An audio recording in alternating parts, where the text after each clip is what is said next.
How many services are you subscribed to? Come to think about it, we need to start paying more attention to the monthly payments that we have set in motion compared to how much we even use these services. The last time Netflix debited my account, I started wondering when last I even watched a movie on their platform. You see, this monthly subscription business model is very profitable to the companies, but the bigger problem is it has started to transcend from online into the real world. But how beneficial is it to us, the end users?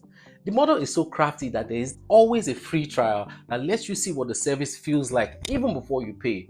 But the condition is you have to put in your card details first. Now, is it just me or does everyone have that one service that you just wanted the free version but you forgot to unsubscribe for over a month until that thing is very annoying, eh? And they periodically sneak in with soft price increases and you won't even realize when you're paying double for what you barely use.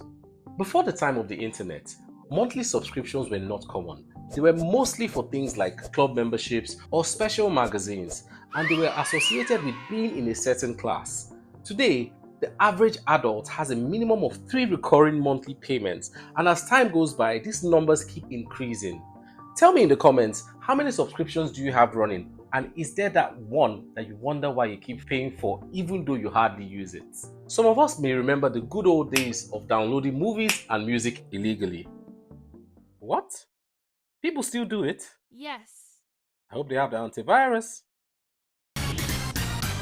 Although when Tim Berners-Lee created the World Wide Web, he made his ideas available free to everyone with no patents or royalties, as he believed that the internet should be an open platform that would allow anyone anywhere to share information, access opportunities, and collaborate across boundaries. Today, subscriptions control how we interact with the internet. I came across a Forbes article recently that stated that the subscription economy is estimated to reach a whopping $1.5 trillion in 2025. It seems every day there's a new product or service that requires a monthly fee. What's most scary to me personally about this model is, okay, I know no one likes to talk about death, but it's inevitable for all of us, so let's just get it out of the way. Do we know how many people have passed on, but their monthly subscriptions are still being charged month on month? My people, please have someone that knows your secrets. It's better a loved one takes what's left than one company that doesn't even know you. Anyway, God forbid, we shall not die but live to declare the good works of the Lord. Amen. They also have this thing they do. I don't know if it's intentional, but I suspect it is. I feel it's usually a more difficult process to unsubscribe from a paid service than the subscription process. What do you think? Well, at least it's very easy and also free to subscribe to my YouTube channel. It's only a click on the subscribe button and we don't need your card details or monthly payments. So please support the channel and subscribe to see more of my content. From the movies to music to gym memberships to LinkedIn, every service wants your card details. Hey, YouTube offers a version of their service without adverts only if you can pay monthly.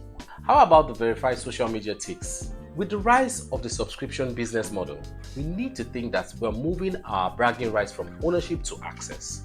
We used to own DVDs, but now we pay for access to Netflix movie collection. From owning CDs to accessing Apple's music collection.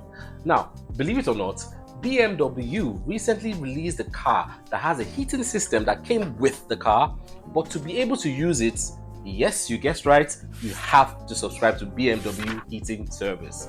Now that's just taking it too far. And I thought buying iCloud spaces was a problem. LOL. So why do companies like this subscription business model? There's an obvious reason. Sticking with the theme of a car company, we may argue that the sale of one BMW car will make more money for a business than just one customer subscribing for Netflix. But with the car brand being designed for the middle to the affluent class of people, and car payments being either one-off or short-term, that's if it's a loan, this business model is guaranteed to have some good months and some bad months. In the bad months, the business's cash flow is affected to some degree, and it increases the pressure on the sales team to get new customers, as most businesses are aware of the time value of money. What's time value of money, you may ask? The simple explanation is money today would always be worth more than money in the future, because today's money can be invested to make more money in the future, and money in the future would always have less value because of inflation. With a company like Netflix, on the other hand, the low cost to acquire new users, and with each user locked into the business for a varying number of months, the potential for growth is exponential. The sales team have a whole lot less work. Their customer base is the mass market, meaning anyone with a basic steady income can afford the standard Netflix subscription.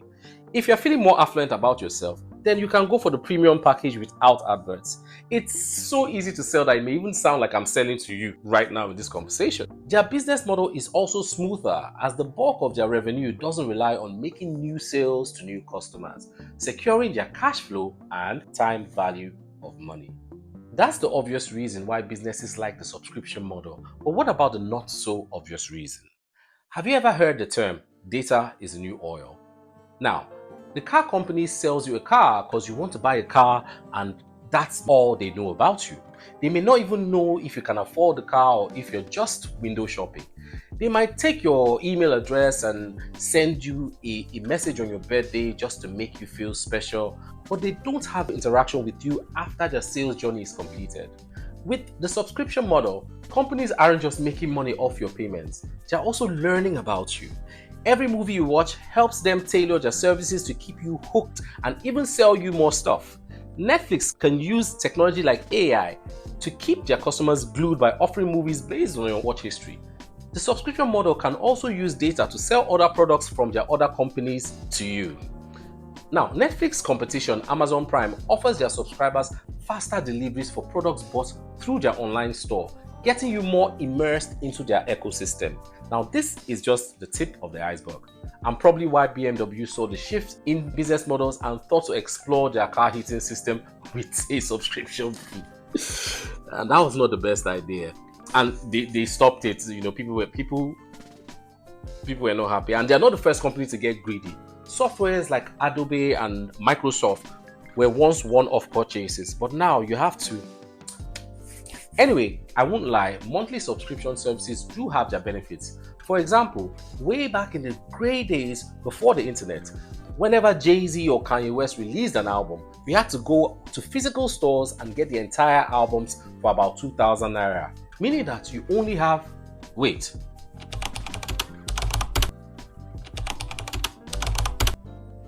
So yeah, for that price, you only have one CD with one artist's project.